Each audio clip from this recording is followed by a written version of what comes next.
ஆத்துமா சாகுமா? சாகும். பாவம் செய்கிற ஆத்துமா சாகும். நாபால் வேதம் அவனை குறித்து சொல்லுகிறது, அவன் ஆத்துமா அவனுக்குள்ளே செத்து போயிட்டான். 10 நாளுக்கு அப்புறம் தான் அவன் சாகுறான். அல்லேலூயா. நாபாலை குறித்து வேதம் சொல்லுகிறது, அவனுடைய ஆத்துமா அவனுக்குள்ளே செத்து போயிற்று. கொஞ்ச நாள் 10 நாள் கழித்து தான் அவனுடைய சரீர மரணம் நடைபெறுகிறது.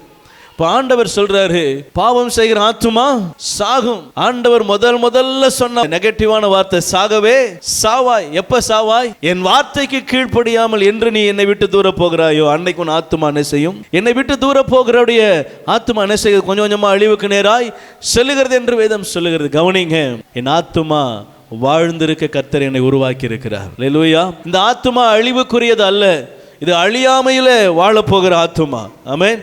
இம்மையில மாத்திரம் அல்ல, நம்ம மறுமையில நித்தியமாய் வாழ போகிறோம். இந்த ஆத்துமா வாழ்ந்திருக்க வேண்டுமானால் என்னுடைய சாட்சி நற்சாட்சியா என்ன செய்யணும்?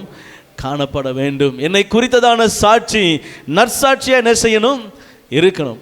ரெண்டாவது தான் வெளியே, முதல்ல எனக்கு நான் என்ன செய்யணும்? நற்சாட்சி கொடுக்க வேண்டும். அல்லேலூயா.